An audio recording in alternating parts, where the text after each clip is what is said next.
हे family, good morning. कैसे हो आप लोग? अभी देखिए मैं उठ गई हूँ और बिस्तर मेरा ऐसे ही पड़ा है। मैं रात में 11 बजे गई थी पापा के पास। दीदी लोग आई थी, आपको पहले व्लॉग में देखा होगा। तो मैं पापा के पास गई थी, तो उनको भूख की वजह से 8-9 दिन हो गया ना, तो खाना नहीं गया पेट में। तो बहुत ज़्यादा पेट पकड़े थे, कह रहे थे बहुत कमजोरी जैसी लग रही है। तो मुझसे देखा नहीं गया, इसलिए मैं चली आई, क्योंकि मैं ज़्यादा देखती हूँ तो मुझे बहुत ज़्यादा टेंशन होती है।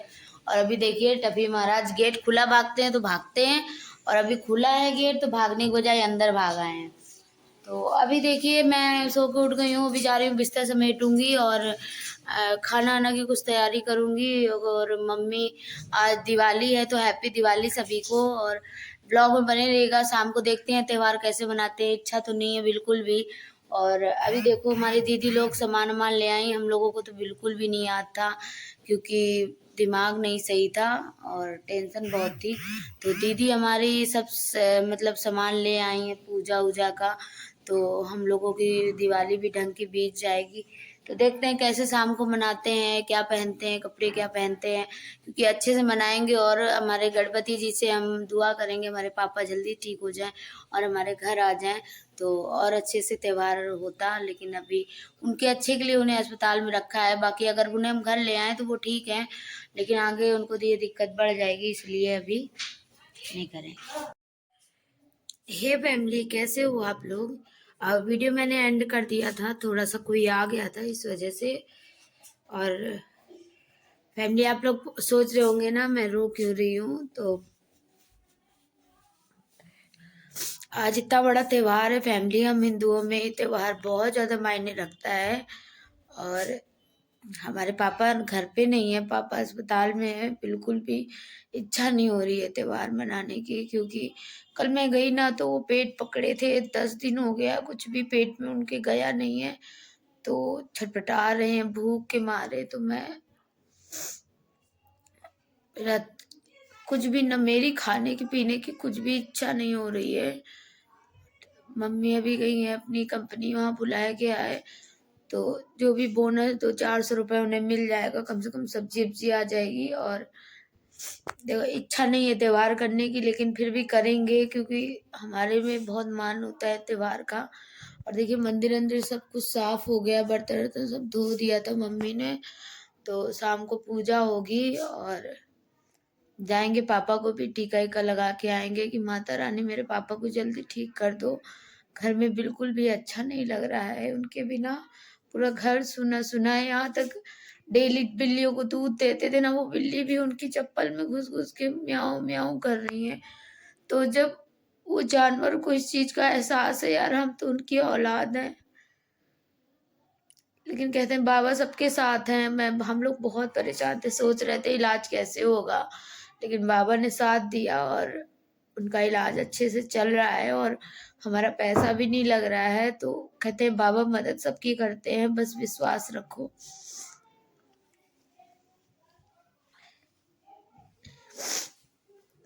तो फैमिली, आप लोग ब्लॉग में बने रहिएगा, देखते हैं हम लोग त्योहार मनाएंगे शाम को कैसे कैसे करेंगे। खूब अच्छे से करेंगे, क्योंकि उनको उनको अगर ये लगेगा ये लोग ने त्योहार नहीं किया, अच्छे से रोई धोई है, तो उनको बहुत बुरा लगेगा, टेंशन करेंगे। इसलिए त्योहार करेंगे, अच्छे से जाएंगे, कपड़े पहन के पापा के पास जाएंगे और त्योहार मनाए। अभी मैं खाना बनाने जा रही हूँ, क्योंकि प्रिया की छुट्टी है और वो पापा ही के पास है। मम्मी को कंपनी में बुलाया गया है, तो मम्मी चली गई हैं कि कुछ पैसे मिल जाएंगे। और मैं खाना बनाने जा रही हूँ, क्योंकि भूखी है वो।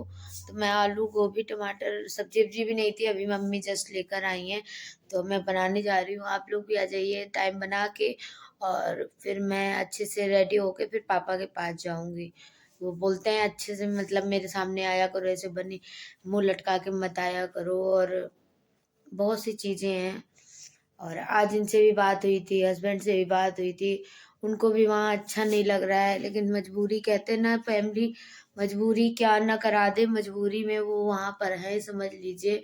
नहीं तो उन्हें बहुत वहाँ मेहनत पड़ रही है, जिस हिसाब से उन्होंने कभी नहीं किया इतनी मेहनत, उस हिसाब से मेहनत पड़ रही है। लेकिन वो ये सोच के वहाँ रुके हैं कि अगर आज हम वापस आते हैं ना, तो लोग जो हँसी उड़ाते हैं ना, वो हँसी उड़ाएँगे और अपने ही उड़ाते हैं, गैर नहीं उड़ाते हैं, अपने ही लोग ताना मारते हैं।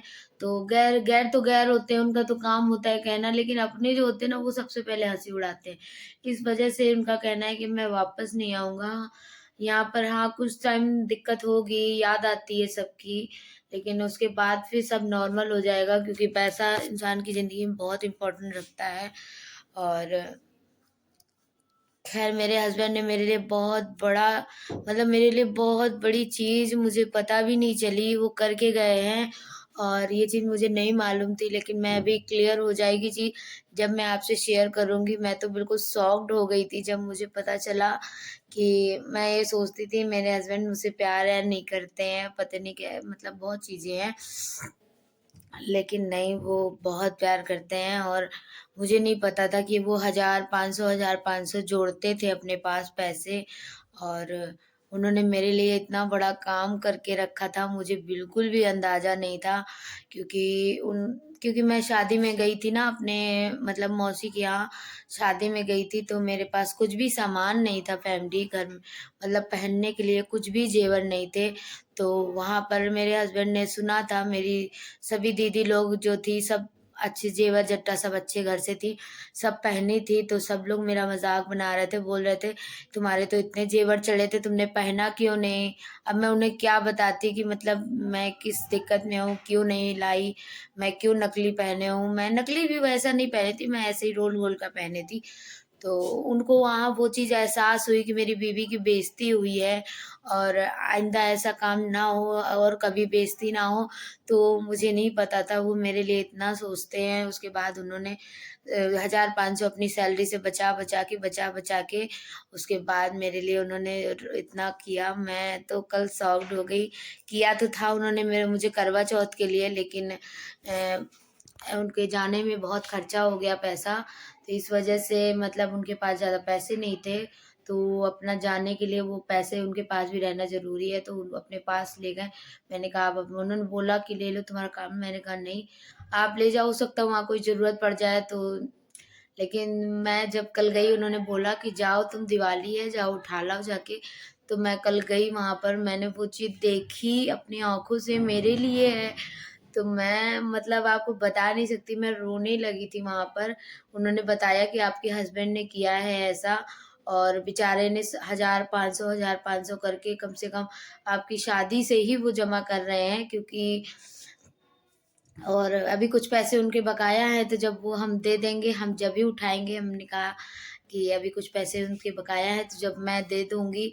अभी हस्बैंड को तो 3 महीने की पेमेंट मिलेगी, तो मतलब कि उनको ऑलरेडी हम मतलब उन्हें ज़मीन-अमीन लेनी है, इस वजह से वो पैसे जोड़ेंगे, खर्चा नहीं करेंगे। तो मैं जो ट्यूशन से पढ़ा-पढ़ा के जो मुझे फ़ीस मिलेगी और मम्मी से थोड़ी बहुत लेके मैं वो चीज़ उठा लूँगी, उसके बाद फाइनली आपको दिखाऊँगी। मतलब मैं इतना ज़्यादा खुश हूँ देख के, मैं आपको बता नहीं सकती। और शायद पहले मुझे पता होता तो शायद ना बन पाता, क्योंकि उन्होंने चोरी से मेरे लिए करा है। तो मुझे नहीं पता था ये चीज़ के बारे में, और मेरे पास भी कुछ पैसे पड़े हुए थे, तो उन्होंने मुझसे मतलब बोला था कि संध्या मुझे दे दो, मुझे काम है थोड़ा-सा। तो ये चीज़ मुझे नहीं पता थी। फ़ीस मतलब मैं पढ़ाती थी ना इंटर की लड़कियों को, तो ये फ़ीस मिलती थी तो मुझसे ले लेते थे, तो मुझे पता नहीं चल पाता था कि मुझसे क्यों ले लेते हैं। तो मैं लड़ती थी कि मुझसे तुम पैसे ले लेते हो पूरे, पता नहीं क्या करते हो। तो लेकिन मुझे आज पता चला कि मतलब ये बंदा मेरे लिए ही कर रहा था कुछ। क्या मतलब बोल रहे थे कि तुम्हारे लिए गिफ्ट है, तुम्हारे लिए गिफ्ट है, तुम्हारे बर्थडे में दूँगा। लेकिन मैं नहीं उस चीज़ को समझ पाई। मैंने कहा ये कुछ नहीं देंगे, गिफ्ट-विफ्ट ऐसे ही मज़ाक करते हैं। पिछली बार तो चॉकलेट कुरकुरे दिए थे खाली बस। लेकिन इंसान का प्यार देखना चाहिए। लेकिन उस टाइम उन्हें बहुत उनकी इंसल्ट फ़ील हुई थी शादी में जब गए थे। लेकिन ख़ैर वो मुझे बहुत चाहते हैं, ये तो मैं जानती हूँ। तो बोले कि कल जाओ तुम उठा लाओ, तो लेकिन मैं नहीं, उन्होंने मतलब ये भी नहीं कि ऐसे उल्टी-सीधी ढिल्लर-पुंजर चीज़ कराई हो, बहुत अच्छी चीज़ है और मैं बहुत खुश हूँ। मैं देखी जाओ, ओह माय गॉड! मेरी इतनी खुशी का ठिकाना नहीं था मैंने जब उस चीज़ को देखा। और जब मैं पूरा पैसा जमा करूँगी तभी वो मुझे देगा, ऐसे नहीं देगा। तो मैं अभी मेरे बचे हैं उसके पास 15-16 हज़ार रुपए बचे हैं, देने हैं उसे। फिर फाइनली आपको ब्लॉग आएगा, मैं आपको बताऊंगी उन्होंने मुझे क्या दिया है। अभी मैं नहीं बताऊंगी क्योंकि बस ऐसे ही कुछ रीज़न है, नहीं बताऊंगी क्योंकि मैंने बहुत दुख झेला, बहुत कुछ रो रो के। और अभी भी आप देख सकते हो मेरे भी कान में भी कुछ भी नहीं है, ना मेरे गले में सोने का, ये भी नकली है मेरा, क्योंकि मैंने मतलब कि पापा बीमार थे उस चक्कर में मैंने बेच दिया है। और मेरे बाप से बढ़ के मेरे लिए कुछ भी नहीं है, आप लोग अच्छे समझ सकते हो। और हम लोग तो पूरी ज़िंदगी पड़ी है यार पहनने की, बाकी माँ बाप नहीं रहेंगे तो क्या करेंगे हम ये सब चीज़ों का। तो ब्लॉग में बने रहिएगा और आपको आगे ब्लॉग में बताएंगे जब ले आएंगे। पैसे अभी खैर नहीं है मेरे पास, पैसे होंगे उठा के लाऊंगी तो आपको दिखाऊंगी। ये दिवाली में ऐसे ही पहन लूँगी, आगे उठा के लाऊंगी तो आपको जरूर दिखा। तो ब्लॉग में बने रहिएगा, शाम की पूजा जरूर देखिएगा कैसे हम लोग करते हैं। और जो ये गिफ्ट है तो वो मैं आपको जरूर दिखाऊंगी। तो इसके लिए आप लोग फटाफट चैनल को सब्सक्राइब कर लीजिए। और सभी पति को ऐसा करना चाहिए, बीवी के चेहरे में मुस्कान आती है। मेरे तो इतनी बड़ी मुस्कान आ रही है कि ये शायद कैमरे में भी नहीं आएगी उस चीज़ को देख के। तो मैं तो बहुत खुश हूँ, लेकिन ठीक है, मैं मेरे साथ मतलब मैं बता नहीं सकती, मैं मेरे पास चीज़ें होते हुए भी मुझे नहीं मिली हैं पहनने के लिए। कहीं भी चार समाज में मैं गई हूँ तो मेरी बेइज्जती हुई है हर चीज़ में, मेरे हस्बैंड ने देखा है ये चीज़ को। मेरे पास सब चीज़ है, ऐसा नहीं कि मेरे पास कुछ भी नहीं है, सब कुछ है, लेकिन मेरे पास नहीं है बस। तो चलो कोई बात नहीं, ये सब का मुझे पहले से ही वो नहीं था, बस ये चीज़ इनको बुरी लग गई थी। मैंने कहा फालतू आप टेंशन ना लो, मैं नकली पहन लूँगी, मुझे नकली अच्छे लगते हैं, मैंने इनको वहीं यही बोला। और मैंने अपने दीदी लोगों से भी बोला कि मैं जेवर, इतने सारे जेवर लेके मैं ट्रैवलिंग नहीं करती हूँ, इसलिए मैं नहीं लाई हूँ जेवर। और मुझे वैसे भी गोल्ड की ज्वेलरीज नहीं पसंद है। लेकिन आदमी होता है ना यार, शादी के बाद यही सब देखता है, तो इस वजह से बोल दिया उन्होंने भी। तो चल कोई नहीं, होती है लाइफ में। लेकिन मैं आपको हिंट जरूर दे दूंगी कि मेरे हस्बैंड ने मेरे लिए गोल्ड की एक चीज़ बनवाई है। और कोई ऐसी सस्ती मद्दी चीज़ नहीं बनवाई है, अच्छी चीज़ बनवाई है, बहुत एक्सपेंसिव है। तो बंदा साल भर से ऊपर से बंदा पैसे जोड़ जोड़ के जमा कर रहा है, इसका मतलब ही कोई अच्छी चीज़ होगी। तो ब्लॉग में बने रहिएगा, और वीडियो अच्छी लगे तो वीडियो को लाइक करिएगा, चैनल को सब्सक्राइब करिएगा। और शाम की पूजा जरूर देखिएगा, और जो चीज़ मैं जब भी लाऊंगी तो आपको जरूर दिखाऊंगी।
तो फाइनली खाना बन चुका है, मेरा काम भी हो चुका है जैसा आप लोग देख रहे हो ब्लॉग में बने हो।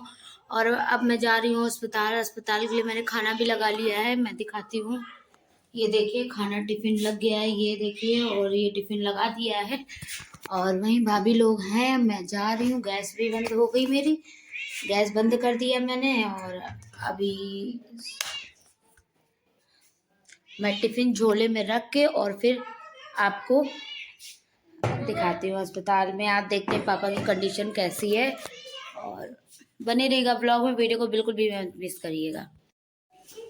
ये फाइनली आज पापा की छुट्टी हो रही है, हम लोग सब लोग इतना खुश हैं। डॉक्टर ने खुद बोला है, अभी आप देख सकते हैं यहाँ पर। और पापा की नाक की नली भी निकल गई है, तो हम लोग बस 1 महीने उनकी केयर करनी है। तो ब्लॉग में बने रहिएगा, वीडियो को बिल्कुल भी मत मिस करिएगा। और अभी आपको पापा से भी मिलाएंगे। मैं बाथरूम में आई हूँ ब्लॉग देखिए इधर रोज आप पापा को देख सकते हैं कितना खुश है, उनके नाक की नली भी निकल गई है। इधर दीदी है, इधर ये शिल्पा दीदी हैं। और फाइनली अब ये रूम बेड छोड़ के जाना पड़ेगा।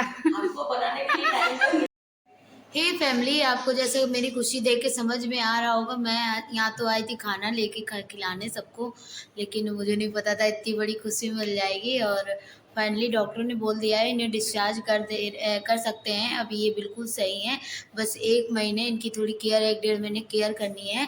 और वैसा मतलब लिक्विड वाला खाना देना है, वैसे नहीं, ज़्यादा तेल मसाला नहीं देना है। और बाकी नाक की इनकी आरती भी निकल गई है, लगी हुई थी जो सूंड की तरीके। अभी अभी पापा एकदम ठीक हैं। और मैंने उनके कपड़े वपड़े चेंज कर दिए हैं। और अभी यहाँ सब लोग देखो बहुत खुश हैं पापा के जाने के लिए, तो घर जाने के लिए। आज मैं सोची, देखो मैंने ब्लॉग में बताया भी था आप लोगों से कि आज पापा नहीं हैं, अब अस्पताल में पता नहीं कैसे, अच्छा ही नहीं लगेगा। लेकिन कहते हैं बाबा सुन लेते हैं, मन की मुराद होती। तो पापा फाइनली अब अभी लेट गए हैं, अभी तो बैठे थे और अब उन्हें पूरा पूरा आराम हो गया है। और जैसा डॉक्टर बोलेंगे वो हम उन्हें खिलाएंगे और वही चीज़ें मतलब कि देंगे। अब ज़्यादा इन्हें मतलब तेल मसाला चाय वाय बिल्कुल भी बंद कर देंगे, बस हेल्दी चीज़ें देंगे। और अभी देख अब मुझे डर लगता है पास कैमरा ले जाने में पापा चिल्ला देते हैं। इन्हें बताइए, देखो ये सुबह खाली पेट देने खाली पेट देने के बाद नाश्ता वास्ता करने के बाद ये खिला देने का शाम को ये देने सुबह नहीं खानी, दिन में 1 बार देने का। खाने वगैरह हम पूछ ये वाला एक घंटा सुबह, 1 घंटा शाम को पूरा वर्क मैं खाने वाले में क्या देना है, खाने वाले में बताया ना लिक्विड ना, वैसे दवा मिस मत करना। ये दवाइयाँ मिल गई हैं फैमिली, ये दवाई नहीं है, ये दवाई नहीं है फैमिली, ये मच्छर वाली है, इसको दवाई ना समझ लेना आप लोग। पापा कितने खुश हैं आप लोग देख सकते हैं, दीदी कितनी खुश है देखो। और इधर देखो सब लोग खुश है क्योंकि इतने देर बाद ये अपने घर जाएंगे, घर जाएंगे दूसरी समय संध्या में करीब बात की तो चलो सब ये सब आप लोगों की वजह से हुआ है, आप लोग सबने दुआ किया और इन सब ने मेरा साथ दिया, नहीं तो मैं बहुत अकेली पड़ गई थी, मतलब घबरा रही थी पता नहीं क्या कैसे होगा। लेकिन ये सब ने, मेरी फ्रेंड है मतलब सब ने मेरा एक बहनों की तरह साथ दिया। और शायद मुझे कमी नहीं महसूस हुई कि मेरी कोई बड़ी बहन नहीं है। अभी तक मुझे ऐसा लगता था कि मेरी बड़ी बहन नहीं है, लेकिन अब